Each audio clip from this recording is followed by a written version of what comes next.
morning, good evening, good afternoon, depending wherever you are in the world. So today we are here to have quite a good discussions around the energy and environment in the wake of a changing situation with the COVID and post-COVID. So today we have a highly distinguished speakers here with us. And so first of all, I will request one by one to go through the speakers to introduce themselves and their background. Then I will introduce myself, and then we will start the dialogue. So first in the row, let me go one by one. So first is Alex. So Alex, over to you, please. Thank you so much. Very happy and honored to be here and as part of this panel. My name is Alex Rosenfeld. I'm the Managing Director and founder of Climate Impact Capital. We are an energy advisory and investment firm that focuses on the energy transition and on climate change mitigation and risk adaptation. We primarily work with large international energy companies on the oil and gas and petrochemical side on one end, and on the power and renewables and grid side on the other, to help them understand how innovation, especially investing in early stage companies, can help them achieve their long-term energy transition and climate goals. So very happy to join and provide our opinions and thoughts for this panel. Thank you, Alex. So now let me request Craig. Craig, please. Thank you, and thanks for having me on the panel. My name is Craig Lawrence, and I am a partner in Energy Transition Ventures. We're an early stage venture capital firm that is investing in startup companies that are leading the energy transition, our transition away from fossil fuels and our traditional sources to the variety of new sources. And so we look for interesting companies that are disrupting energy supply chains across the United States primarily. And we are looking for companies that are either driving the energy transition or benefiting from the energy transition. And so really excited to be here and looking forward to talking to you all. Thank you, Craig. Now let me request Ellie. Ellie, over to you, please. Yeah, hi everyone. Also grateful to be here and yeah, excited to share my thoughts on energy. I'm the founder and the CEO of SkyCool Systems, and we're commercializing a thin film coating that can improve the efficiency of air conditioning and refrigeration systems. But the core technology is a new passive cooling framework that allows us to cool below the ambient air temperature with no input electricity. Thank you, Ellie. So my name is Mushtaq Ahmed Memon, and I'm a regional coordinator for resource efficiency for the United Nations Environment Program in Asia Pacific region. And in addition to quite a few assignments, one of the biggest assignment is to look into the SDG 12 or support SDG 12. That's the responsible consumption and production. And as energy comes also as one of the very important point of view from the sustainable consumption and production, whether be you looking on the renewable energy or looking on the energy efficiency and so on. So in this context today, and also I'm managing UNEP's startups we call the Low Carbon Lifestyle Challenge, where we are looking on the sustainable mobility, sustainable housing, sustainable food systems, sustainable packaging, and so on. So looking on that, so today's discussions will be more focusing on the energy transition, energy efficiency, and linking that what has changed and how we can change for the better. So like building back better, and also as we have seen that there is a lot of carbon neutrality targets already coming up. Last week, Japan's Prime Minister announced carbon neutrality by 2050. Then Korea announced yesterday about the carbon neutrality 2050, and China has already announced much earlier than that. And Europe is leading on that as well. So we will see that how energy transition, energy efficiency can also help there and in the context of cities. So now my first question to the distinguished panels is that what did they see before the COVID in the energy transition, energy efficiency, with the equipment, policies, behaviors, and in different sectors, so depending on their expertise, whether it be housing, mobility, cooling, and so on. And then what has changed during the COVID and how they predict a post-COVID situation so the energy transition and efficiency can be aligned or realigned accordingly. So again, let me go first in the row, and then if there's more then we can break the rule. So first I will go with Alex, Craig, and Ellie, and then whoever comes in. So over to Alex, please. Thank you. So, we look across the spectrum of various ways that energy and climate interact, including how it interacts with water and food and agriculture, where we've seen quite a big difference with COVID is in two areas. So we call one is digitalization and the other is democratization, and I'll kind of explain the two. So let's start with democratization. So that is what we kind of call how resources are used and performed across different platforms and different users. And from that perspective, we've seen from a technology innovation and working perspective, just how companies are now becoming much more comfortable with remote workers, where previously they said, we would never be able to work remotely, people cannot do that. Or they could say this job has to be done in person. And now those jobs can be done virtually. So let me give you an example that's specific to energy. So it used to be that inspections for various energy equipment had to be done in person. So, let's say like five years ago, people would go up on a nacelle and inspect a wind turbine from that end. Then we began using drones with operators nearby. I think now what we're beginning to see is the use of drones and others without the operator nearby, with maybe someone to launch the drone, but the operator is further away, sometimes in a different country. And that acceleration for technologies for inspection, I think, is just one aspect of how companies can now source people in a much better, more efficient way, which will, in the end, I think, help find cheaper and better and smarter resources from wherever they are. And right now, whether that's Ukraine or India or other places in Asia, it's giving opportunities to people and companies that were not taking part before. So that's one on the democratization side. Then the other one that we've seen a bigger focus on is just generally digitalization, which has been certainly an ongoing trend, but we've just seen a huge uptick in everything digital that allows for increased productivity. And I think it's a combination of just a higher level of comfort, because managers who previously were just talking about digital are now having to live it with their employees, but also just the need to be hyper competitive in this market with smaller revenues and smaller margins are just forcing companies to take on technologies that they previously may have waited several years to do. And we see, I'd say, at least a 5-year acceleration in technology uptake among the various digital technologies for energy efficiency and energy optimization. Thank you, Alex. Great thoughts, and especially we'll be coming back on the linking the digital technologies with energy production and energy efficiency and use later on. So let's now request Craig about his thoughts. Sure, and I just wanted to echo that I think the comments that Alex made seem really consistent with the things that I'm seeing as well. And I've been involved in what we now call the energy transition for about 15 years, and I would say right now is definitely the most exciting time I've seen in those 15 years.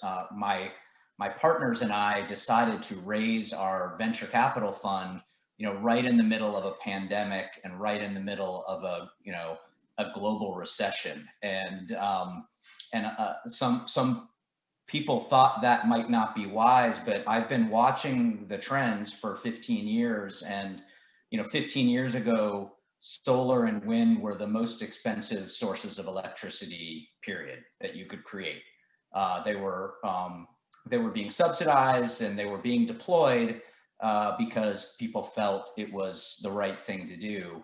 Fast forward to just even pre-pandemic, solar and wind have become the lowest cost sources of electricity, cheaper than natural gas, cheaper than coal, cheaper than nuclear, cheaper than oil.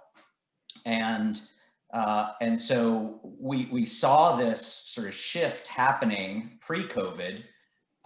And what happened to COVID seems to have accelerated so many things, both the digitization piece and the pieces that Alex spoke of, but just sort of generally the oil and gas industry and the traditional energy industry, which was already sort of in a downward trend, really that trend has accelerated. And you see announcements, literally every day during this pandemic from major companies, energy companies, declaring that they're shifting their strategy and they're divesting from traditional fuel sources and they're moving towards new fuel sources. And all of this is happening while the cost of oil is depressed and demand is depressed in many cases.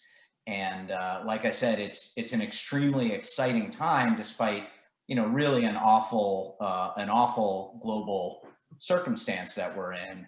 But I think it will serve to accelerate the transition to lower carbon energy system.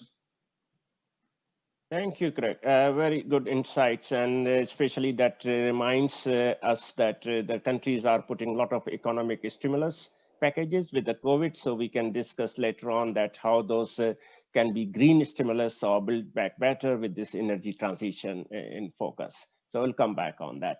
So let me request Eli for his thoughts. Eli, please. Sure, yeah.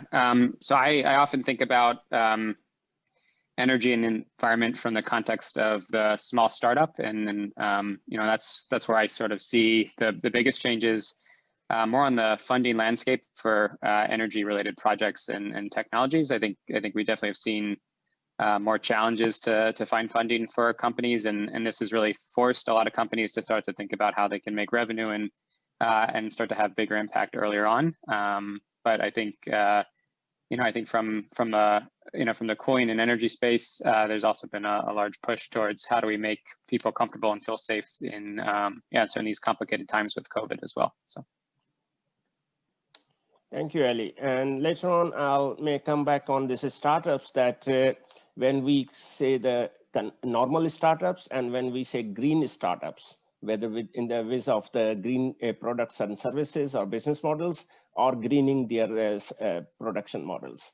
So we will discuss in energy sector how we call the green startups with that. So I'll come back later on that.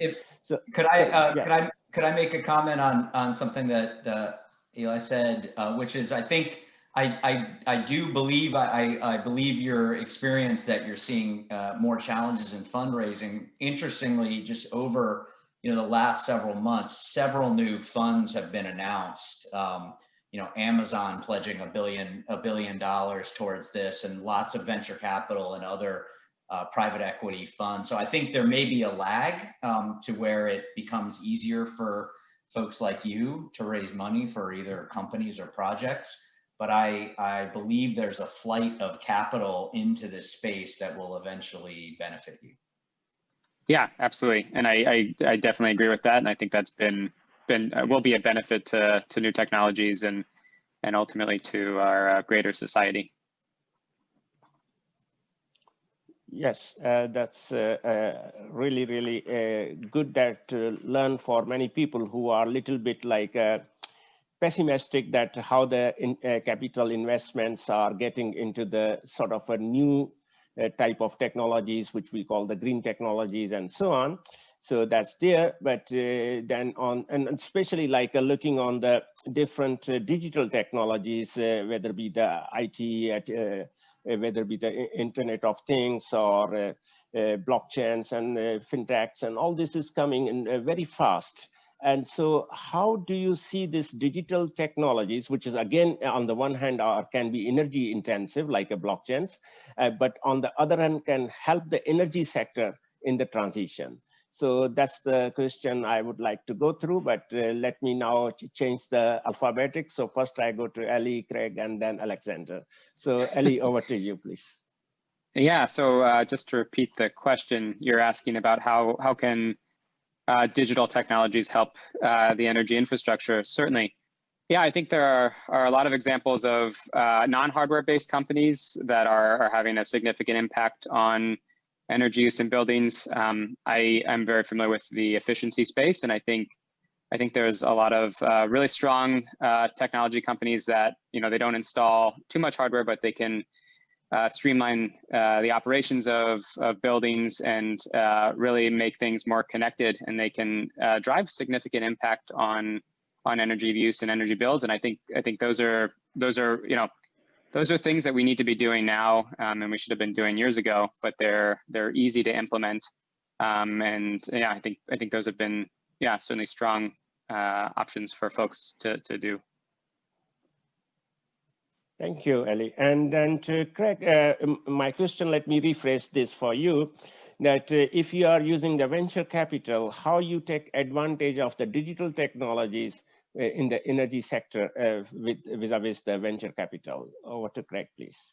Yeah, my first comment is, we're sitting here across the world communicating on the Zoom platform.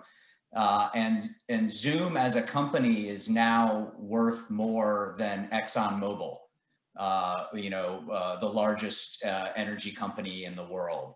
And I think that, I think Zoom is, probably didn't set out to intend to be a green company, but they're certainly enabling us to use less fuel and transportation, which is a significant source of greenhouse gases. So I think venture capitalists look at that and are always excited by digital technologies. The most valuable companies in the world are digital. I think when it comes to energy, it is challenging. As a customer base, the energy industry, in my experience, is slow to adopt digital technologies.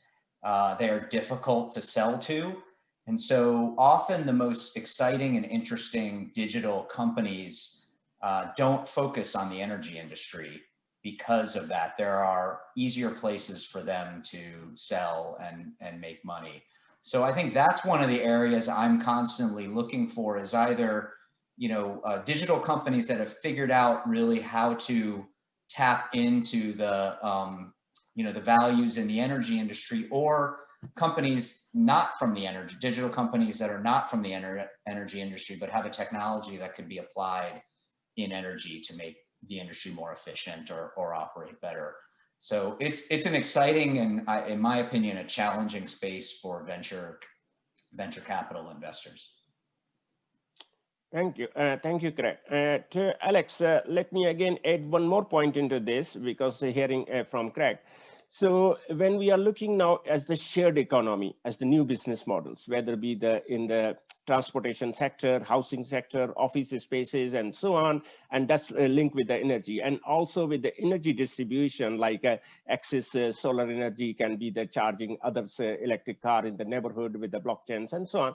So how do you see that these digital technologies can help or open up the new areas of businesses within the energy sector, helping towards the transition? Alex. Okay, so in the energy sector, I'd say kind of let's break things into oil and gas, petrochemicals, and then the power, residential, that space. I don't see much going on in the shared economy on the oil and gas. So let's focus on what's going on the power side. There we see, from the shared economy point of view, is that where the grids used to be kind of operated, I'd kind of say from a top-down model, you'd have generation of electrons flowing down to a transmission system that would go to a distribution system that would then go to a number of loads. And, it's fairly predictable, very clear. There's not really much need for interaction. from the players. There was not even before, literally any price signals going on. It was just, someone turning a dial up and down to keep the 50 or 60 hertz. What's that's transitioning to kind of in a shared kind of smart grid economy is that each of the players is acting as a self-optimizing node there. So as an example, if you own a home or a commercial building or an apartment building, as an example, you can buy technologies that will optimize your own energy use, then allow you to trade into the energy markets with either as a demand side management or frequency management or any of the other what they call ancillary services. You can also, if you are large enough and have a parking lot, put in electric vehicles, provide services to customers from the electric vehicle side who are coming to your site. But then at the same time, you can also say to them, you get free parking, and for that, I get to use your electric vehicle to trade on my own platform while you're parking for free. So now you have building owners and people who are in the area parking, interacting. And by the way, that vehicle will go to your home, and maybe some of the energy that you got from the parking lot will now be discharged at your home 50 or 100 miles away as part of the business deal that you made. So you're actually transporting electrons in your vehicle from one part of the grid to the other.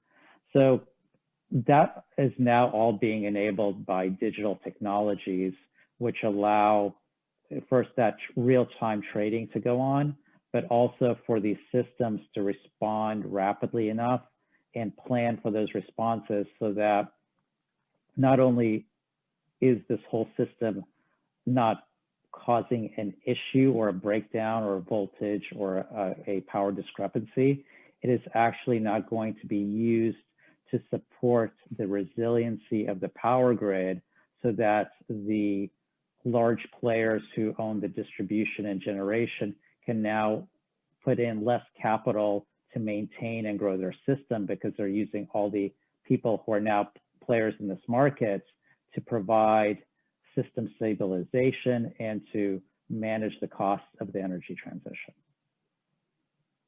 Thank you. Wonderful. So this gives the ideas. And now what we hear from Ellie, Craig, and Alex, let's put all this into the one like geographical sphere, and we call it city. Now, when we say the carbon neutral cities idea is coming up, then means we closing all the loops. So whether it be the energy production, energy use, efficiency in different sectors within the cities, mobility, transport, again, housing, and so on.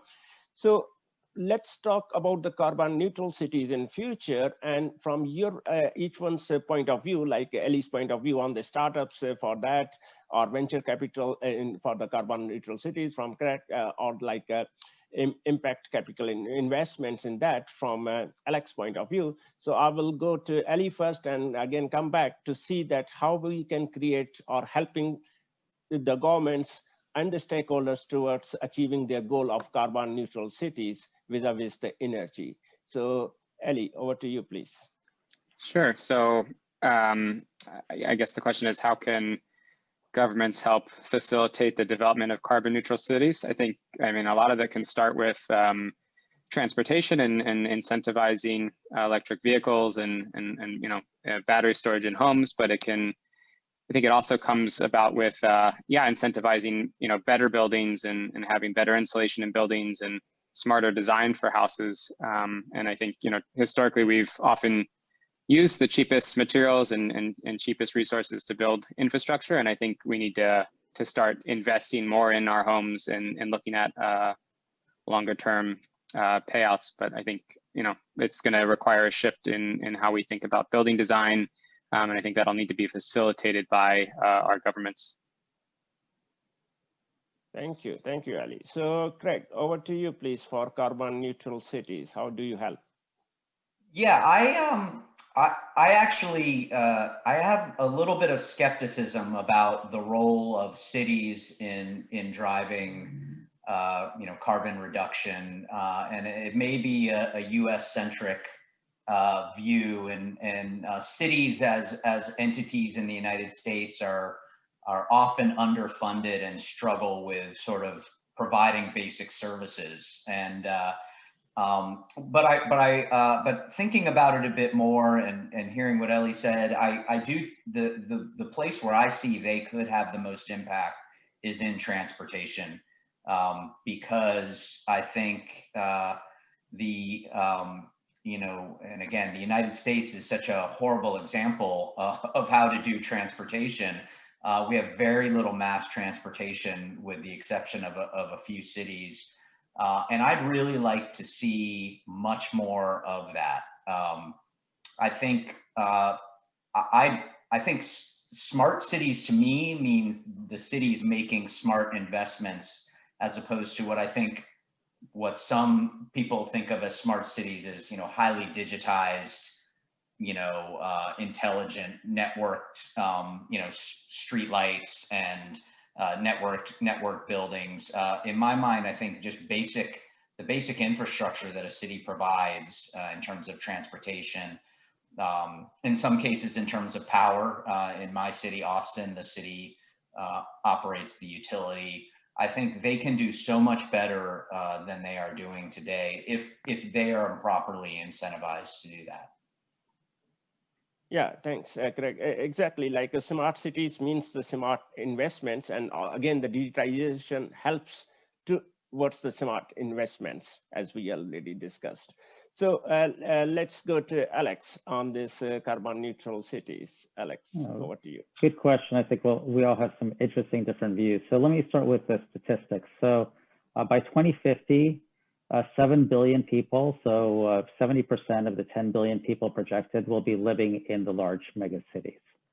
And so if you just kind of roughly then project where the power and energy is going, and overall it's going to go to the cities, whether it's direct electricity use or foods or commodities, everything else, everything is around the city. So I see cities as the solution because governments are going to fail inevitably around this.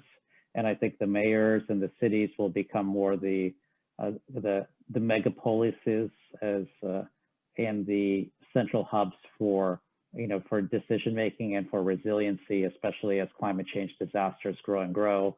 Federal governments will become weakened and will not be able to support the level of disaster. So cities will have to do that on their own. Second, I would kind of challenge this idea of smart cities being able to do anything. It has to be the smart greater areas around the city. So here in Houston, as an example, when we look at our overall carbon story and carbon plan, we look at what we call the greater Houston region. So while Houston is about 50, 60 miles from one end to the other, when you do the greater Houston region, that's close to, I don't know, 150, 200 miles. And so you have to look at these things as a regional perspective. And the reason for that is that a city on its own cannot ever be carbon neutral because they are always bringing in energy. The city does not produce energy other than some limited, perhaps solar. They're still always going to have to generally bring in food and other commodities. So by definition, they can only do this by offsets. So you have to look at this from a regional point of view of doing farming outside the city, having large scale solar and wind outside the city, and try to think of it from a regional approach to be able to do that. And then I think that lets you begin thinking through how you can have a balanced portfolio to get within the city. So I think you have to do that regionally. Then the last thing of that, to kind of echo some of the things around where cities can try to do things right now, is I do think it's around transportation, but I think it's a different type of transportation that we've been talking about so far. So I think with better planning, what cities should be trying to do is get rid of all transportation altogether and move to block systems where people can walk and bike to everything that's needed. And with the digitalization and democratization that I talked about, that should be more viable in the future. So I can go out of my apartment or my house and walk or bike to whatever I need to do for my job and for everything else for my school. And I should never have to get into any vehicle, even if a public transportation vehicle, other than having to maybe do some rare events. And when I do go somewhere, it's going to be in a shared vehicle of some kind, I believe.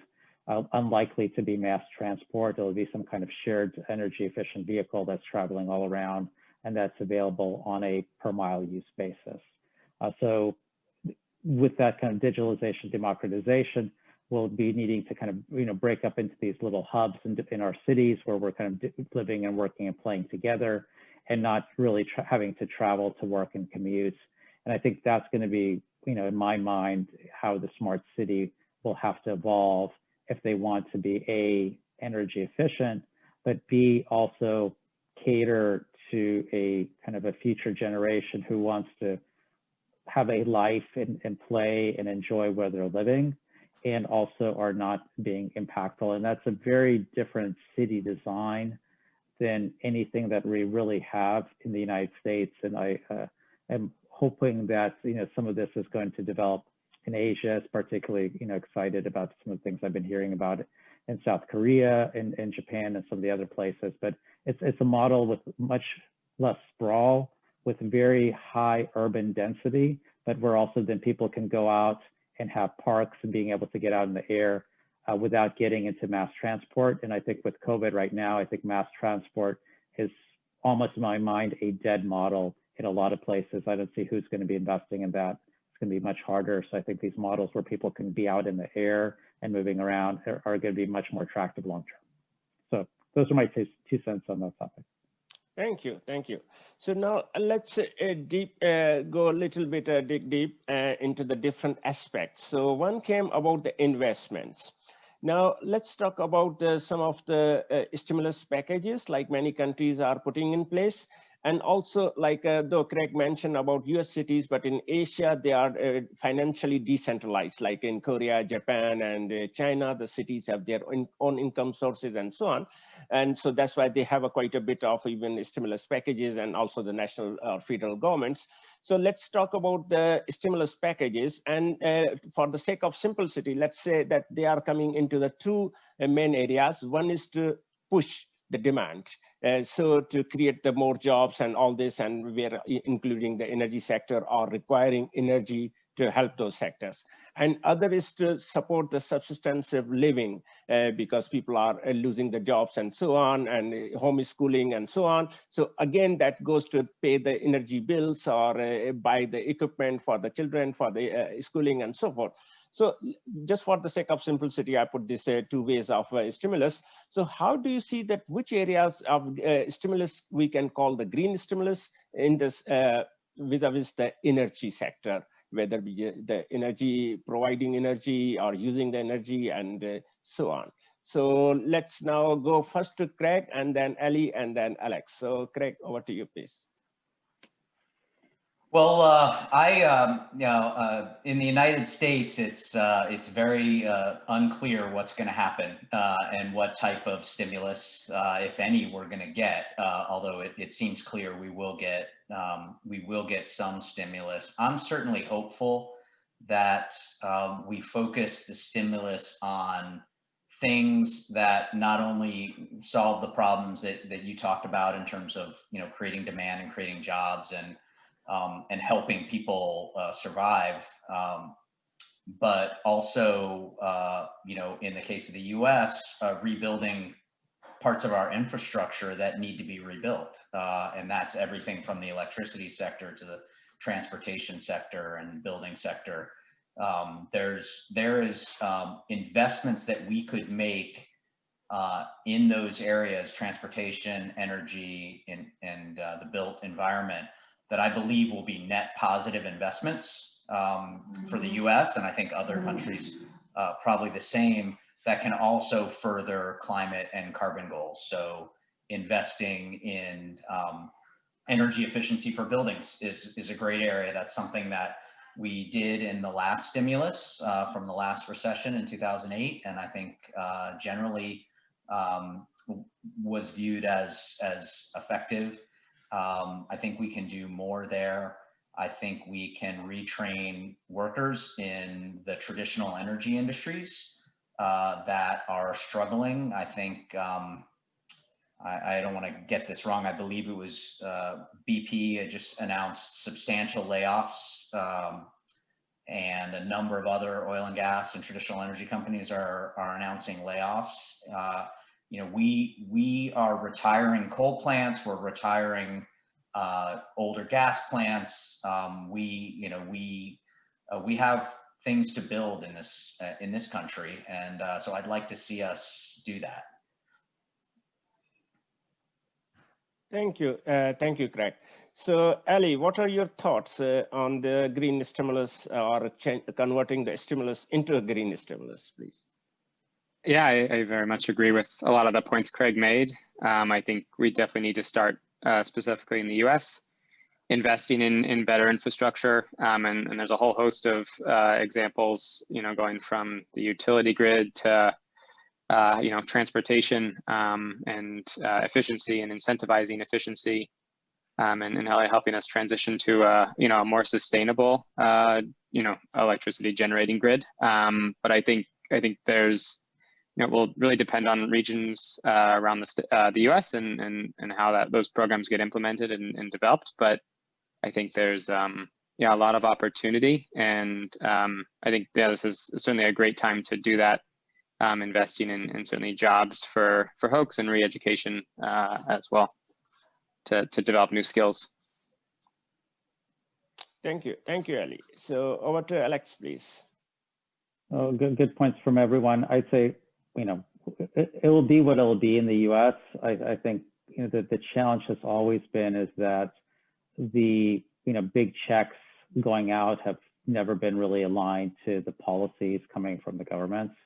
So if they're going to be giving out money, they should have aligned policies with that. So as an example, if they're going to be giving out checks for people to go out and improve the HVAC, the heating and cooling efficiency for commercial buildings, which would benefit Eli's companies, they also need to be ensuring, federal standards and regulations that allow companies to not get stuck in red tape around putting these systems in and being able to do so efficiently. Because just as an example, I can't speak to Eli's company, but I can say in solar generally, and at least in the U.S., at least 30% of the costs are soft costs, so they're tied to regulations and timing and meeting various state and federal deadlines, and then another 20% are around engineering and other finance soft costs. And overall, in residential solar, after you put everything together, only 30% of the costs are actually tied to the solar. So dropping solar, hardware costs by 50% actually doesn't change anything for the consumer. But dropping the regulatory costs and allowing things to be done more quickly drops the prices quite a bit. So this is a two-pronged sword of what we need to get done. You just can't give away the money and not have the mechanisms for it to be used wisely. And we are, probably not the only country that wastes the money it gives out. Where I've seen, just on a positive note, where there's money that is being given out is Europe approved their Green Deal, at least at the EU level just a couple of months ago. And within that, they have 150 billion euros allocated for building energy efficiency. And that's over, and that's, I want to say that's an annual budget across all of Europe that's to be spent. So a lot of that money, if you think about it, is going to go to small businesses and building owners that are going to be doing those upgrades, and those types of upgrades, then that typically then supports this other small businesses in the area, whether it's plumbers or electricians or small companies that provide those energy efficiency products. So I see that as a really good way of A, improving infrastructure, B, improving jobs, but also at a commercial and residential level, these projects can be done very quickly and are going to be tied in these 10, 20-year lawsuits sometime around these big mega projects that seem really great at the time, but will never get done. Thank you, Alex. So now we have a big picture. Now let's get to the more focused of this conference about the startups. And I think it's very good that all of you are from US, where we have seen many startups blooming and becoming like a very big, like giants in a way. And then in Asia, what is happening, that is a sort of a new trend, and a lot of picking up on the startups because of the culture, because of the industrial, like in many countries, the big industries, even they have their own startups for their own sake. So once they get the results or R&Ds through those startups and so on, but it's quite different. So in US, we have seen, so one is that on the one hand, there's a proper, like even education, whether it be the Harvard Business School, MIT Sloan, and so on. So I mean, kids, they get ready for getting into that. Then there are the investments like venture capital and all this to really help them to do the crowdfunding and so on. And then there is this getting to the implementation. Like I was reading about the Jeff or the Amazon, that he told his parents that there's a 70% of probability of being successful. So do not invest what you don't want to lose. So these type of trends are more in US. Now, to help the startups in Asia, what would you suggest from the development of the skill sets like business schools and so on, what investments, venture capital and so forth, risk assessments, and how to roll out, implement, and scaling up to the like a big level? So that's my question to each one of you. So if you okay, then I can start with Ellie and then come to Craig and to Alex. Sure. Yeah, I think, you know, in terms of skill sets, you can come into the startup space with, you know, any type of background, whether it's technical or business, or, you know, financial or marketing or sales. It's just really important that you understand what people's problems are, and you can, you know, come up with ways to solve those problems and then articulate them to your customers. And so I think, you know, you can, like I said, you can do that from many different angles. And I think really the most important skills are just having a deep knowledge of how, you know, the challenges work and the industries work that you want to, you know, become more involved with. And so, you know, from an energy standpoint, I think it's important to have a background with energy systems and understand, you know, energy markets and who's buying and selling, and be able to spot those inefficiencies where you can develop new things to make them better, essentially. Thanks, Ali. Now, Craig, for your insights for the young people in Asia on startups. Yes, I think you know, one of the things that that I discovered when I first moved to Silicon Valley. I now live in Texas. Even within the United States, the cultures around startups are very different. But what the thing that was repeated over and over was, you know, don't be afraid to fail. And that, in fact, failure isn't the end. It's the beginning. So many of the very successful startups that you see coming out of the U.S.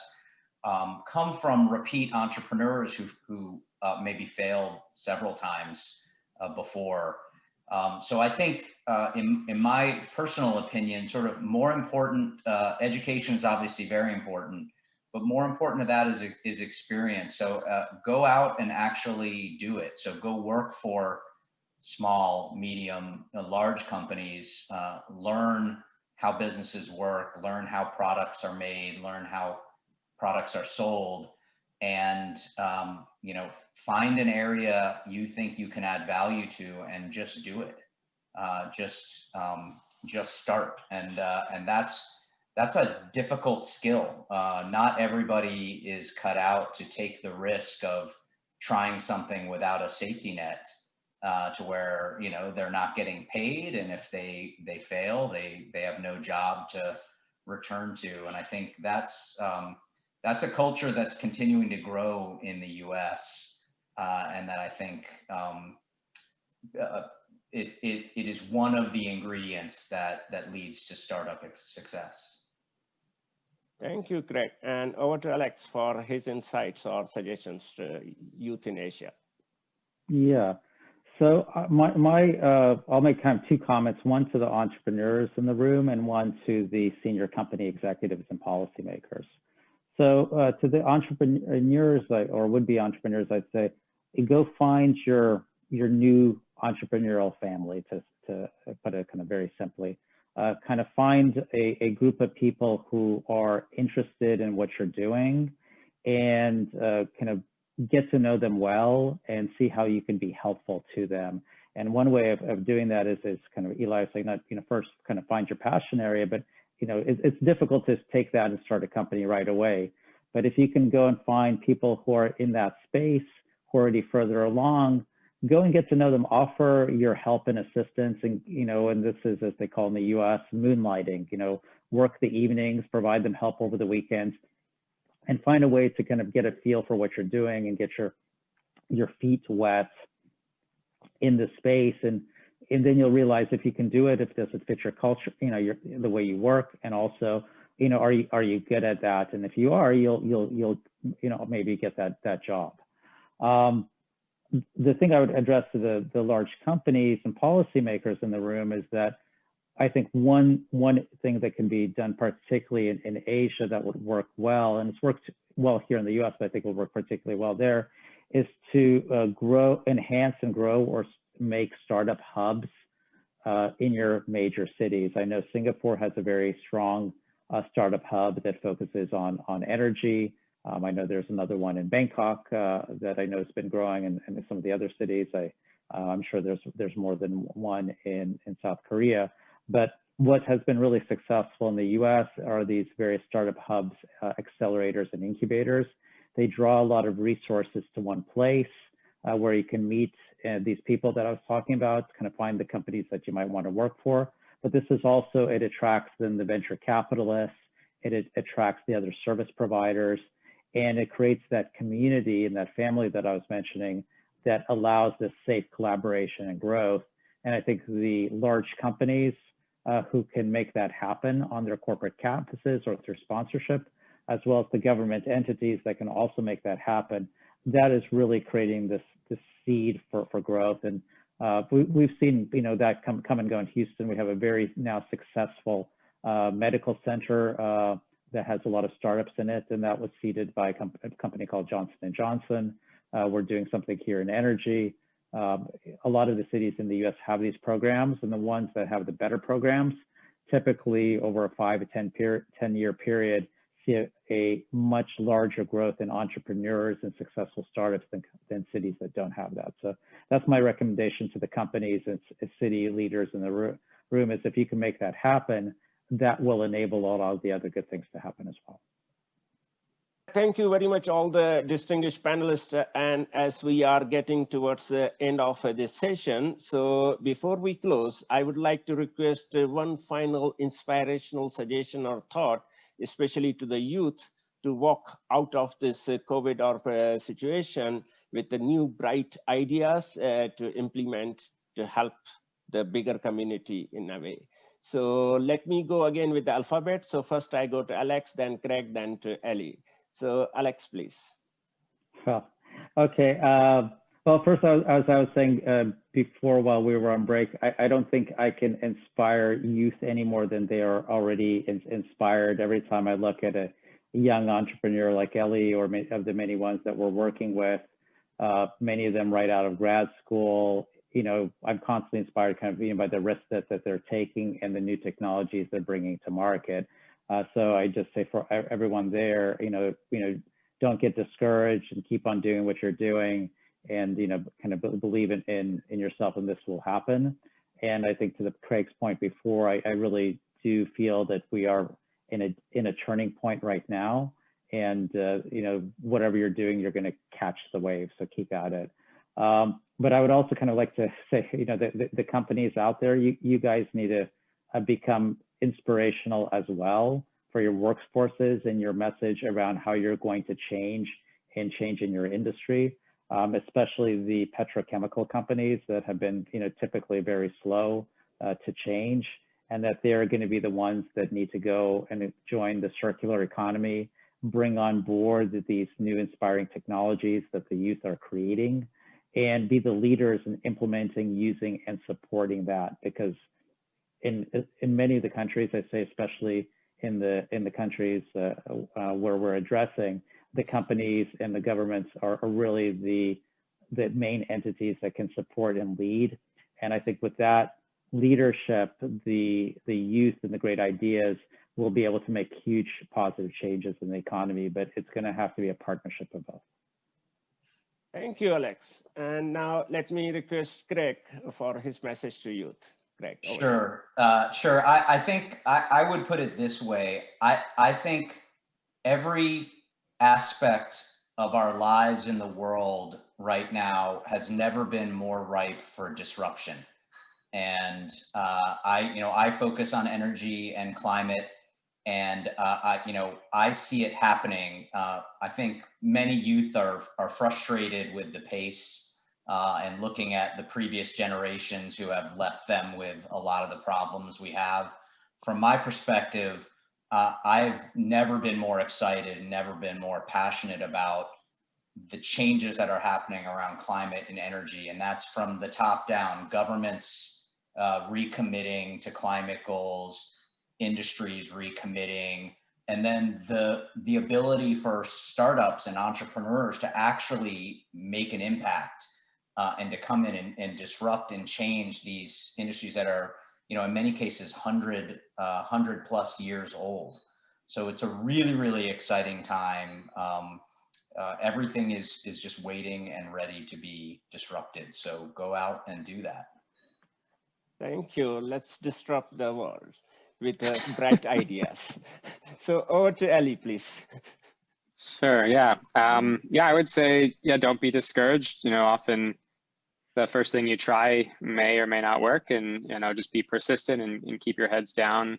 But if you keep trying, you'll eventually break through. And as Craig and Alex said, there's a lot of changes happening right now, and I think a lot of opportunity, whether it's in energy or climate or broader technology development. And so just be the change you want to be, and be authentic and push ahead.